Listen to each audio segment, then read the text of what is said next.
Hello and welcome, ladies and gentlemen, to a new edition of the Daily Debate. In tonight's show, we're going to be talking about Cairo actually hosting the fourth trilateral summit, which gathered President Abdel Fattah al-Sisi with his Cypriot counterpart, Nicholas Anastasiades, and also the Greek Prime Minister, Alexis Tsipras. We're going to be talking about the agreements they signed, the topics of which they discussed concerning energy, transportation, commerce and many more. We're also going to be touching upon later on in the show the U.S. elections between the Democratic hopeful Hillary Clinton and the Republican nominee Donald Trump.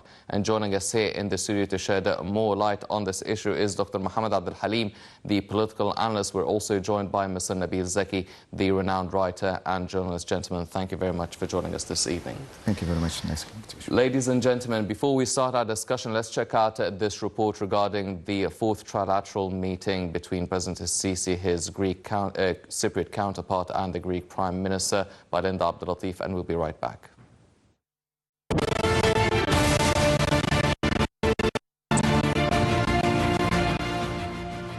The fourth Egyptian-Greek Cypriot tripartite summit took place at Al-Hadiyya Palace. Ahead of the summit, President Abdel Fattah al-Sisi held a joint meeting with his Cypriot counterpart Nikos Anastasiades and another meeting with the Greek Prime Minister Alexis Tsipras. Following the meetings, the summit took place, which started off with President al-Sisi, President Anastasiades and Greek Premier Tsipras planting 3 seedlings of olive trees in the garden of Al-Hadiyya Palace, which symbolizes that the cooperation between the 3 countries will participate in bringing peace, stability and development in the region. And after that, President al-Sisi, President Anastasiades and Tsipras held a joint press conference to shed light on the issues tackled during the summit. For his part, President al-Sisi said that the first tripartite summit was held in Egypt in June of 2014, which reflects Egypt's keenness on holding such a summit regularly, which represents a regional model for the cooperative relations. The president added that he himself was following the implementation phases taken to launch joint projects, which they agreed on in the previous summit, which included the project for planting olive trees in Sinai, as well as a project for fish farming. The president also said that Egypt is looking forward to cooperating with Cyprus and Greece in new fields, referring to the available potential to activate cooperation in the field of tourism and maritime transportation. The president also referred to the importance of continuing cooperation in the energy field. President al-Sisi also said that cooperation between the 3 countries in the communication and information technology sector is very promising, referring to the current steps taken to establish a number of technological areas in the country. For his part, the Cypriot President Anastasiades praised the cooperation between the 3 countries, adding that holding such a summit is a great chance to look for ways to increase cooperation in all fields and is an opportunity for the coordination of positions towards regional and international issues of mutual concern. Anastasiades also added that Cyprus supports its businessmen to invest in joint projects in Egypt. For his part, the Greek Prime Minister Alexis Tsipras praised the results that the previous summits achieved, stressing on the importance on following them and working on finding new areas of cooperation. The Premier also added that Greece is committed to presenting its experience in the field of construction and road safety. The summit also discussed cooperation to fight terrorism and extremism, as well as the phenomena of illegal migration and refugees. At the end of the summit, the 3 leaders agreed on the president's suggestion to form a tripartite follow-up committee on the level of the high officials from the Ministries of Foreign Affairs to be in charge of coordinating with the national institutions in each country to follow up the implementation of what has been agreed on in the summit. The leaders also adopted the Summit Cairo Declaration, in which they stressed their determination to increase cooperation between the 3 countries in the political, economic, cultural and tourism fields. The declaration also stressed on building on the joint values that gather the 3 countries. This tripartite summit comes at a time when the Middle East is in need for such cooperation in order to achieve stability and development in the area. And both Cyprus and Greece are keen to expand dialogue and cooperation with Egypt in light of Egypt's pivotal role in the Middle East and the Arab region, which they consider is the key to stability in the area. Linda Abdulatif, Nile TV International.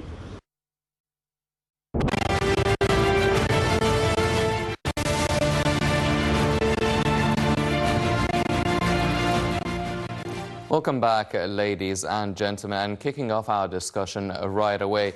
Mr. Abdel Halim, first of all, this is the fourth summit, actually, that brings together the Egyptian president, the Cypriot president, and the Greek prime minister.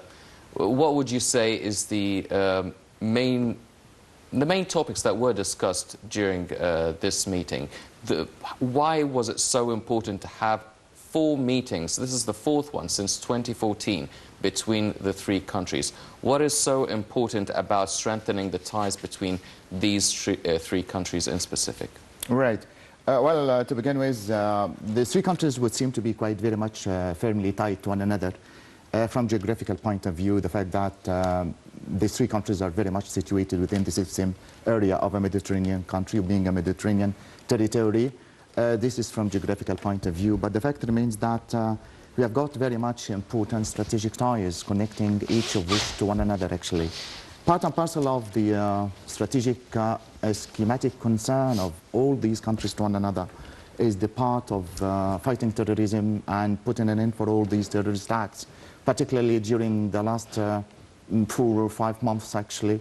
We have got a large number of several attacks, actually, on these separate countries. And the agreement that would come together, actually, between these 3 important and distinguished figures would come at a very important part and a very important moment in the history of all these countries, not only from an economic point of view in terms of exchanging merchandised items and agreements with each other, but also we do have more than one thing in common, actually, the fact that we still have one main area to be tackled, which is finalizing terrorism in the Mediterranean country.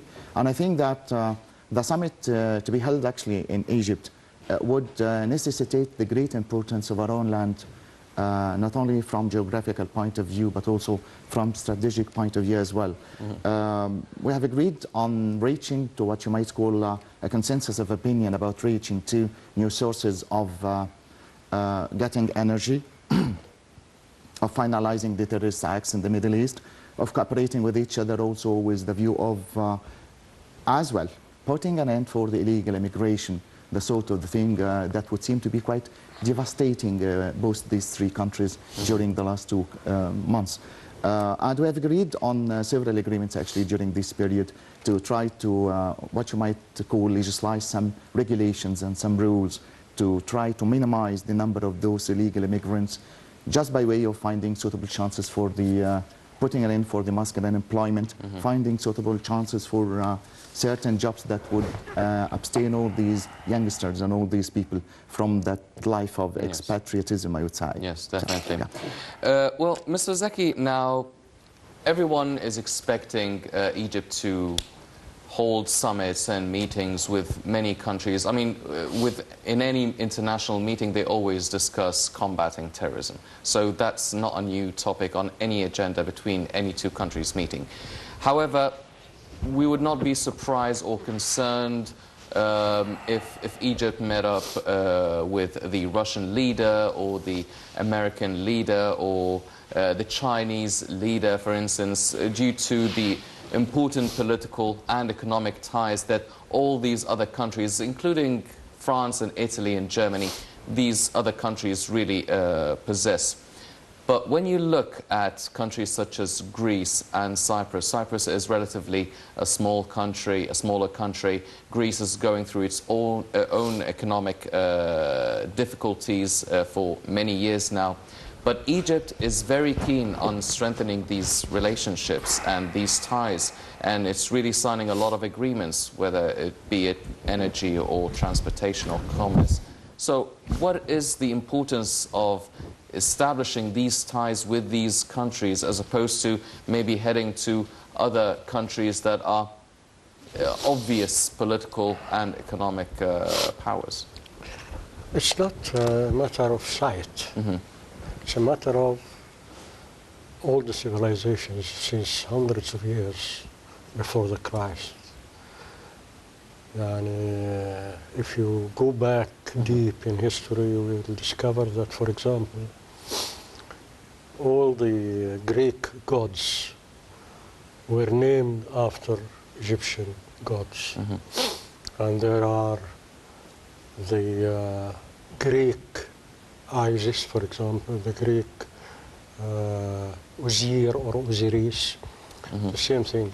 At the same time, You remember that in last August, our Minister of Defense, Sutki Subhi, signed an agreement with his Cypriot counterpart, Fukaidis, concerning combating terrorism. I believe that since Greece and Cyprus are very near of Egypt, so it's a matter of the security in the Eastern Mediterranean. It's very important for Egypt, for Greece, for Cyprus. At the same time, you can find a common problem between the three countries because of our site here in this case, the illegal immigration. Because you know that many people come to Egypt or to Libya here just to cross the sea to Greece or Cyprus, so as to go through the two countries to the middle of Europe. At the same time, I believe that there are something very important in the relation between these countries now. You remember that recently some foreign companies discovered a wealth in the Cypriot Sea. Offshore, it is estimated about 4 trillion cubic feet of gas off the shore of Cyprus. Egypt, recently, this Italian company discovered what it called the greatest field of gas in the whole Mediterranean. So now there must be cooperation in this field of energy. And that's why you notice that the Cypriot president accompanied with him 4 ministers, including the Minister of Energy, not only the Foreign Affairs, and also the Ministers of Transport, because there will be agreements concerning air transport and sea transport. At the same time, there will be discussion about the relation between EU and Egypt, because both the two countries are members in the EU. And this is something important for Egypt nowadays. At the same time, there will be a special attention how to widen the cooperation between the three countries. And I believe that the beautiful symbol was the 3 olive trees in the presidential palace.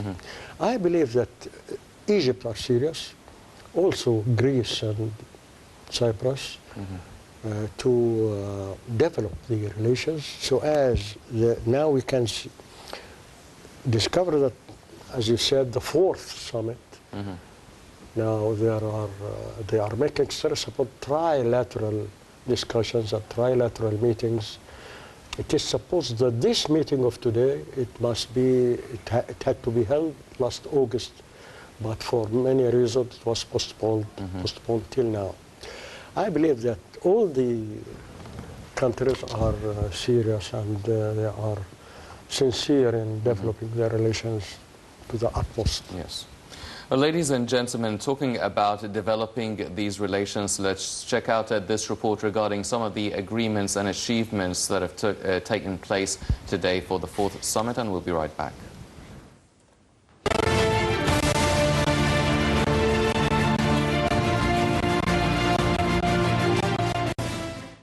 The 4th Egyptian Cypriot-Greek Summit.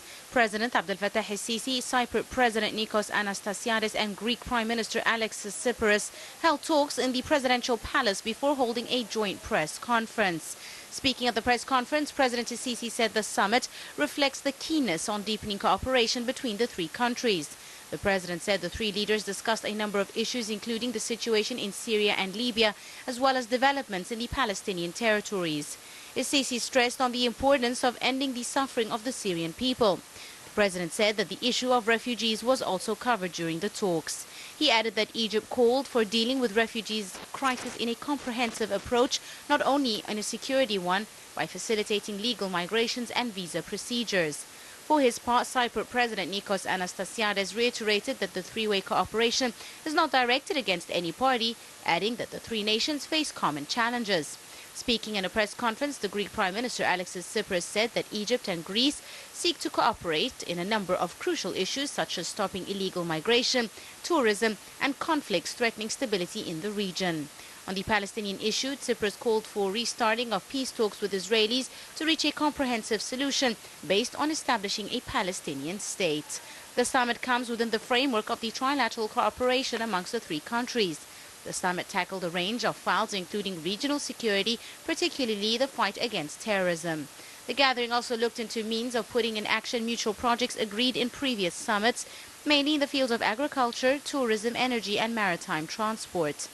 The summit agenda also included discussing the developments of maritime transport networks between the three countries, fostering tourism as well as exploring and transporting Egypt's and Cyprus's offshore natural gas.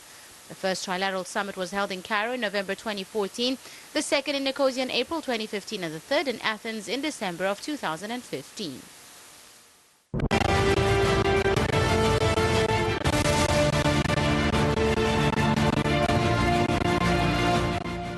Welcome back, ladies and gentlemen. Continuing our discussion, Dr. Abdul-Halim now talking about illegal immigration. Now, this is a problem that the whole world is suffering from, especially the European countries. Now, Egypt is one of the countries that have been really taking aboard many of the refugees. A lot of people are estimating the number from 5 million to 8 million refugees here in Egypt, which is probably much more than any other European country. But I mean, what is the nature of actually cooperating to stop or limit the illegal immigration between the three countries? None of them is, no other country is actually taking any refugees more than Egypt. So what can be done in terms of cooperation? Can they take more people? Can they stop? Is there some sort of a marine security life that can be established within the triangular space between the three countries? Right, rightly said. I mean, the fact that Egypt is abiding for a large number, actually, of refugees, of illegal immigrants here, there and everywhere, and most of them actually came from Syria. And this is a great testimony to the fact that Egypt is a homeland of peace, of security, of safety, of finding a place to stay in, actually. But what about the illegal immigration as in itself? It really is. This is a very crucial issue, as you might have mentioned rightly and aptly said right now. The fact that I think that by that sort of summit that would reach to a sort of agreement between these three countries, safety and security should be maximized to a greater extent, actually, on the border lines, on the marine lines, actually. Particularly, those three countries would seem to be quite overfacing the Mediterranean Sea. And the sort of the thing that will be very much hotbed, very much suitable chances for those people to escape from here, there, and everywhere to come to Egypt. But the fact remains that Egypt is striking a very good example, is very much exemplary, and the sense of abiding all these things to give what you might call the land of serenity, the land of peace, and the land of abiding all those harmless and figures. But law should be abided by, and regulations as well as regularities should be abided by. I think by this sort of summit, the three countries would reach to a sort of consensus of opinion, a sort of agreement, to try to put an end not only by the sort of bringing together the chances of finding what you might call finding suitable chances for those people to work, for putting an end for the unmasked unemployment, but in the meantime to maximize the sort of the security over these border lines, particularly that would overface the Mediterranean Sea. And in the meantime, that will be very much helping every now and again, actually, for finalizing terrorist acts, particularly when all those people would seem to be quite escaping from here to there without any IDs, without any sort of, you know, I mean, identification cards or any sort of regular nationalities. They would seem to be quite very much able to practice illegal practices, actually, as they would seem to be quite homeless, expatriate, without any sort of ID card, without any sort of name, without any sort of registration. That's why putting an end and trying to borderline and encompass that sort of illegal immigration not only would put an end for the terrorism on a large scale, particularly in the Mediterranean area, but also will, somehow or another, spread peace, security, safety here, there, and everywhere. And I think that we should benefit also from the striking example of Greece. At one time, Greece would seem to be quite passing through an economic instability, quite unable actually to pay its own dues in the due course of time. And in a very short period of time, actually, Greece quite strikingly did overpass all these tribulations and all these scandalous affairs to a greater extent. And I think that the sort of the exchanging, the plans, particularly at these particular moments in the history of Egypt, particularly with the process of the problematic situation of the problem of the dollar, I would say, would seem to be quite saving Egypt from what you might call a financial and monetary situation. So from financial point of view, the summit is very much significant. On the international level, to put an end for the terrorism in general would seem to be quite very much marvelous, actually. And in the meantime, and the sort of the friendliness and bringing together the cultural ties and the sort of the cultural beliefs between those countries would seem to be quite significant. And we're taking a further step and choosing Egypt, actually, as I've just mentioned at the very beginning, as the land of the summit is a great testimony to the fact that despite all what has been said, despite all what has been propagated about Egypt, as the land of insecurity, so to speak, at the land of the illegal immigrants, actually. This is far from being true.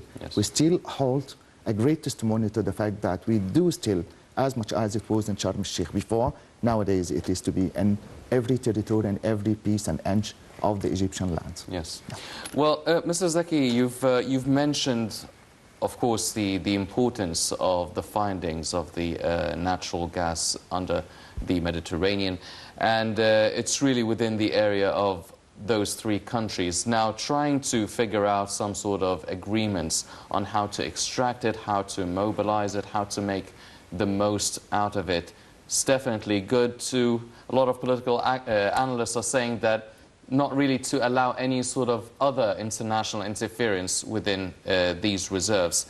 Does that mean, first of all, does that mean that on some level there should be some sort of military cooperation trying to protect this side of the Mediterranean from Egypt, also Cyprus and Greece? It would protect these natural resources, and for any future threats, does that mean that we could be seeing military bases within these three countries? That's the first thing. The second thing, that would mean good for the Greek economy and the Cypriot economy, and definitely the Egyptian economy as well.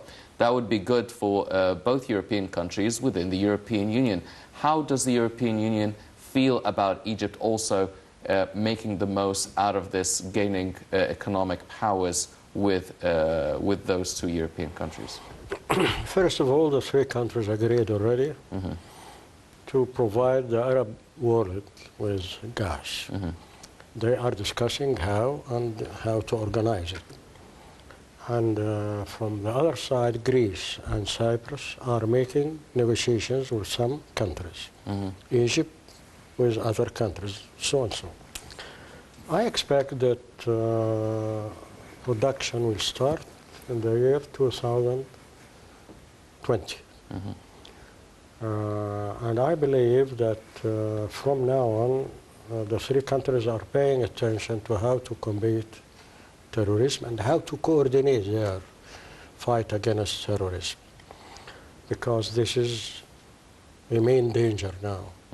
Because maybe they may think to sabotage the gas production, for example. Dealing with Europe is not a problem, because Europe, of course, is ready all the time to make agreements with Cyprus, Greece, and Egypt. In particular, after the problem with Russia, as you know, after Ukraine, and after sabotaging the line going through Syria.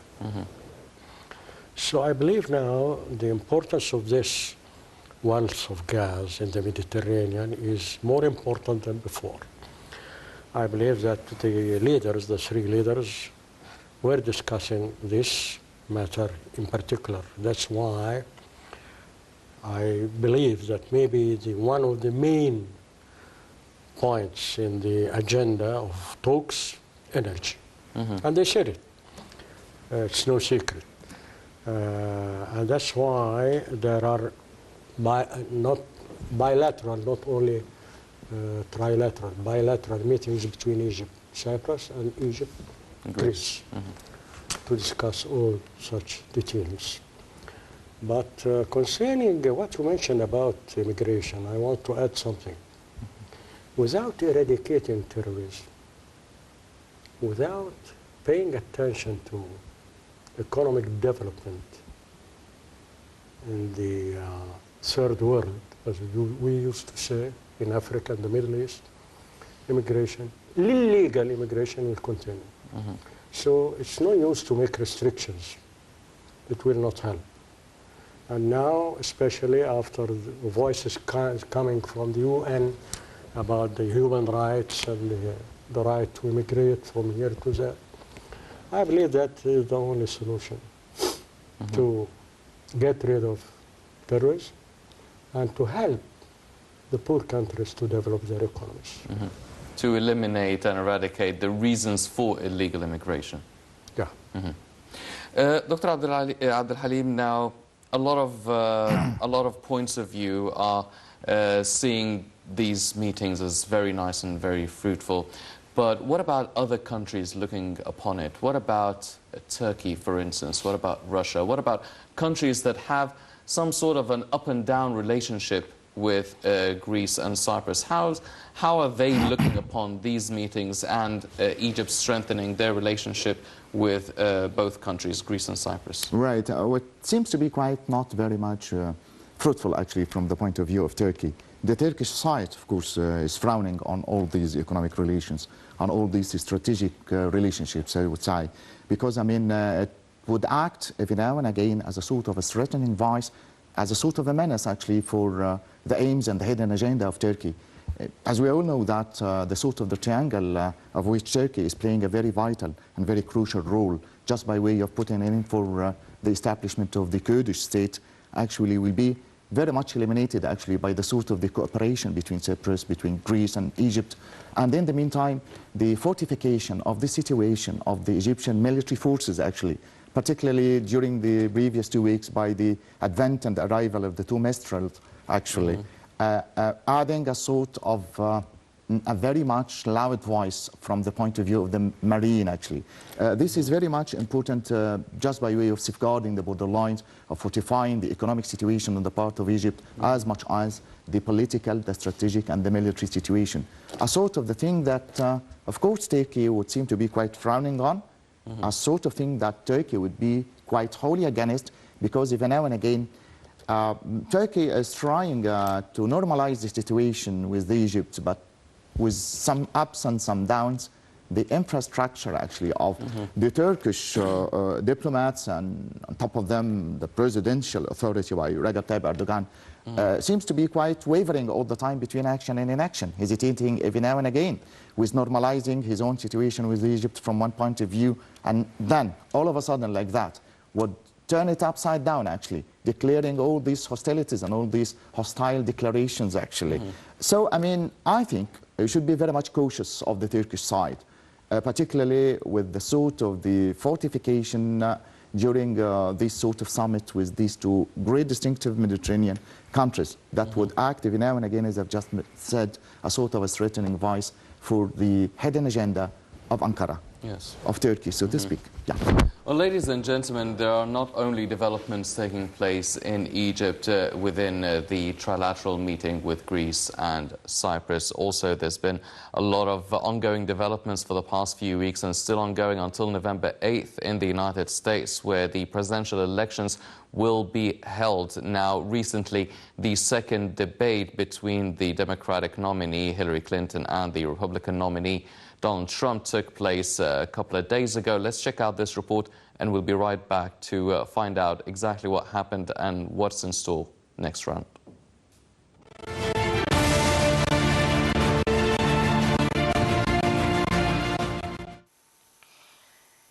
U.S. presidential runners Republican Donald Trump and Democrat Hillary Clinton headed into crucial presidential debate with the Republicans' White House campaign in chaos over his lewd boasts about grouping women. The two candidates faced off on Monday at Washington University in St. Louis, with the added twist that the time they took questions from the audience in a town hall-style forum.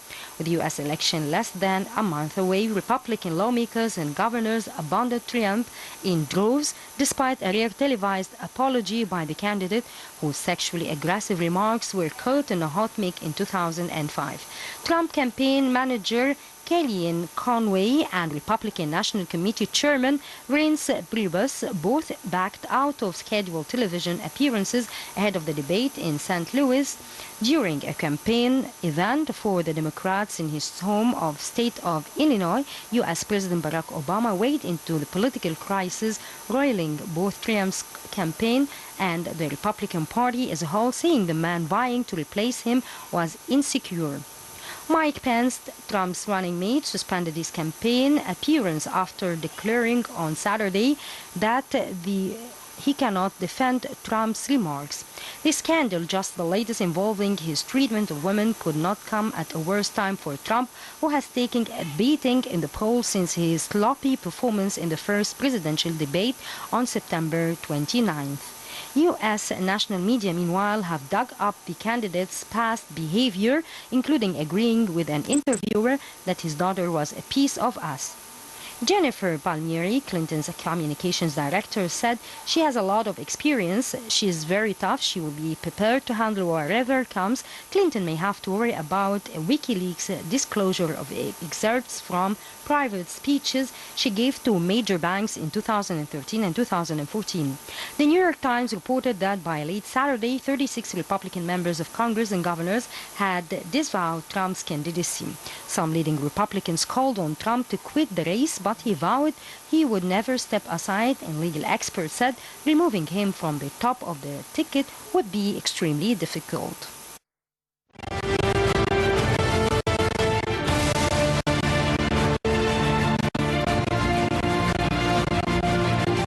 Welcome back, ladies and gentlemen. Now, Mr. Zaki, we've seen some clips from the second debate between Hillary Clinton and Donald Trump. Now, only a few weeks to go until November 8th, where the elections will take place. How do you assess the performance? We've seen many publicized and analysis of these debates. How do you assess these debates? Who do you see really coming on top? Who's surprising you with their statements? Nobody. Nobody came to top. I believe that the first debate and the second one reached a low standard in morality even. I believe that now the Americans are facing a real problem, even more complicated than choosing from the bad or the worse. It's more complicated than that because both are worse. First of all, take Hillary Clinton. All the new conservatives, even in the Republican Party, are supporting her. Why? Because she is supporting escalation against Russia and escalations even in Syria. That's why all the big lords of war industry in the United States are supporting her because they will gain more if she will win.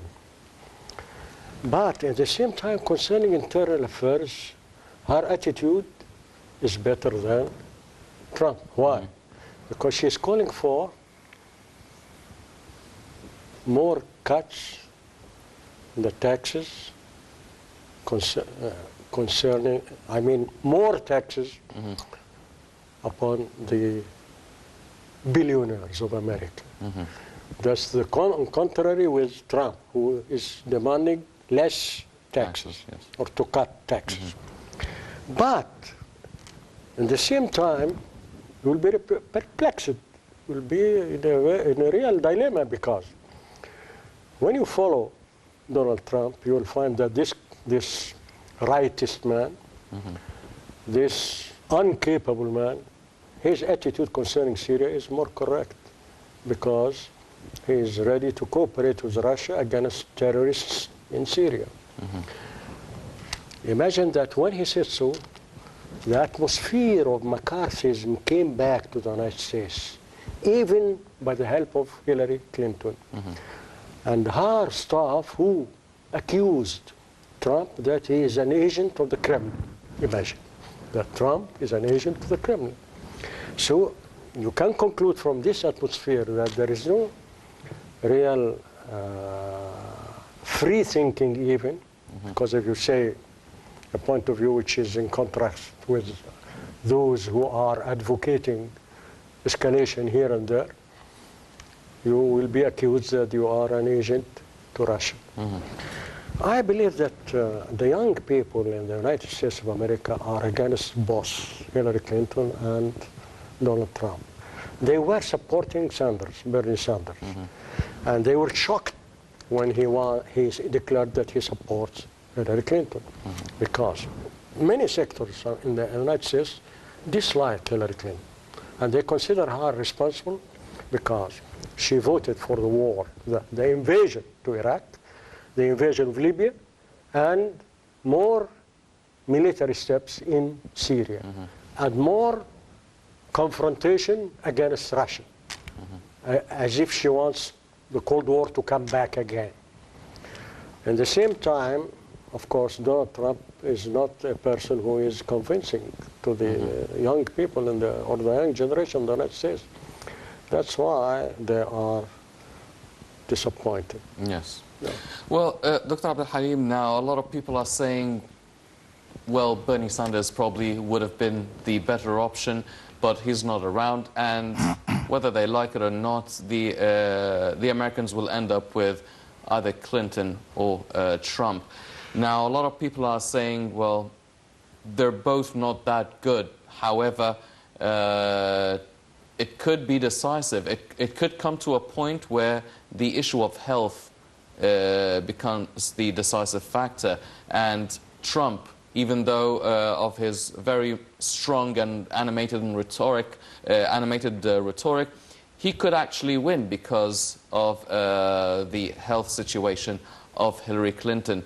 Do you see that happening, or do you think that they would still not really look at it and hope that maybe Hillary would win? Well, I wouldn't say that it's a matter of health, nor even a matter of wealth, given the fact that he's one of the most distinguished economic tycoons within the world, yes. One of those very much rich figures, and that would put, you know, I mean, the decisions from all points of view. But the fact remains that that sort of debate would give us the impression that the fact that the situation of Hillary Clinton is a bit stronger, to the extent that, well, you can really anticipate the way she acts and reacts, the way she behaves, and the way she put an end for all the troubles within the faces of those American people, particularly in the second debate when Donald Trump actually would attack the American women, the voters, I would say.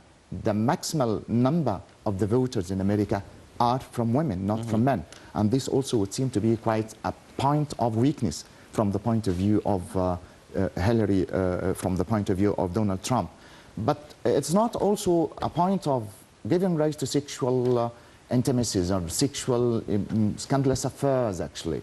It's not a point of giving rise to the previous illicit relationships and extramarital relations on the part of either the husband of Hillary Clinton, that's Bill Clinton at one stage, nor even the previous, far from being glorious history of Donald Trump.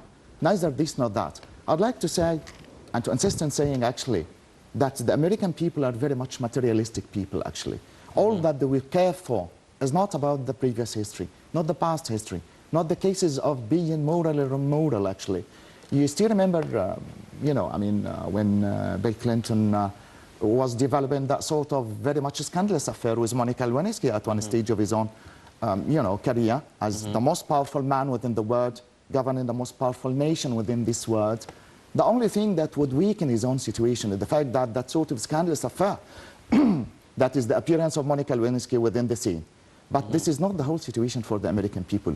They would forgive, and they could if they would. The problem with them is not the scandalous affair or the illicit relationship or the extramarital relation, I would say. The point is that he was a liar at one stage of his own life, and that what the people would seem to be quite caring for. They would appreciate every now and again actually that sort of clarity of vision and the sincerity and the sort of the straightforwardness and the directness on the part of Hillary Clinton. Whereas if you see the face and the figure, you know, of Trump would seem to be quite very much valuing himself, very much looking of himself, very much highly, very much arrogant, very much self-confident of almost all what he really says, as if he's ordering people actually to follow him every now and again. And I think that the American people are very much arrogant in the same way. That's why what they need is a very democratic man or woman, the way Hillary Clinton is, rather than a man who is living in his own ivory tower, a man who is super dominating and super imposing his own regulations, his own regularities, and his own orders actually on the American people. The fact that Hillary Clinton is promising the American citizens with the maximal number of minimizing actually the value-added taxes and finding suitable chances for jobs and actually for the health treatment. And I think, from my own point of view, that this is what the American citizen is always after and for. That's why the sort of the thing that will help actually the solidification of the case of Hillary Clinton at the end of the presidential race. Yes. Well, away from the presidential race, also the U.S. administration has quite recently approved the sale of U.S. helicopters for countermeasures to Egypt. Let's check out this report and we'll be right back.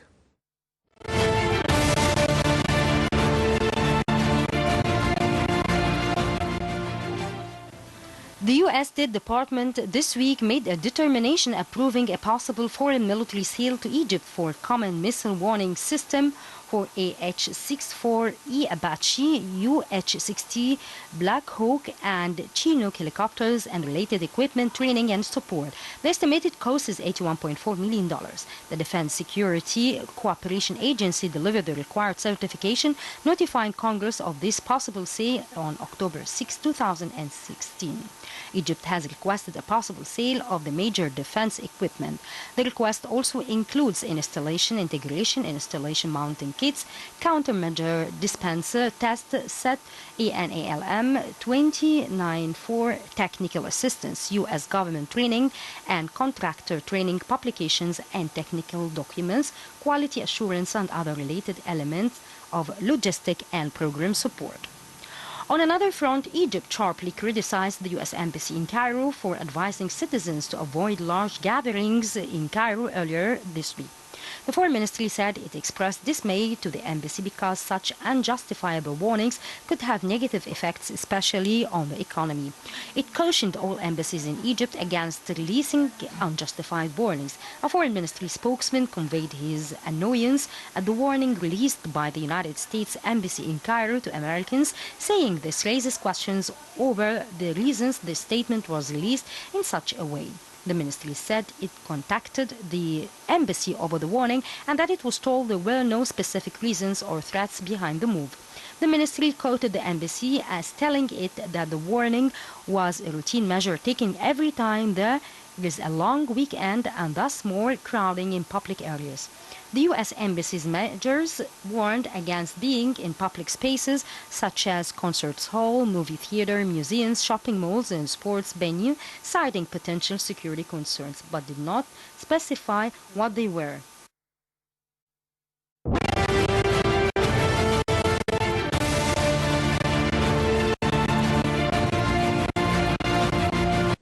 Welcome back, ladies and gentlemen. Well, it's only a couple of questions because we're running out of time, Mr. Zeki. But now, Egypt has asked before the U.S. for Apache helicopters when it was first starting off the war on terrorism in the Sinai Peninsula, and it took really a long time. How do you see what are the reasons behind the U.S. administration actually just approving the sale of all these helicopter countermeasures to Egypt all of a sudden? The reasons are very clear. Because when the United States didn't give us before our needs of arms, we took arms from Russia, from France, from China, from everywhere. So we are independent. We are not the satellite of any other country, foreign country.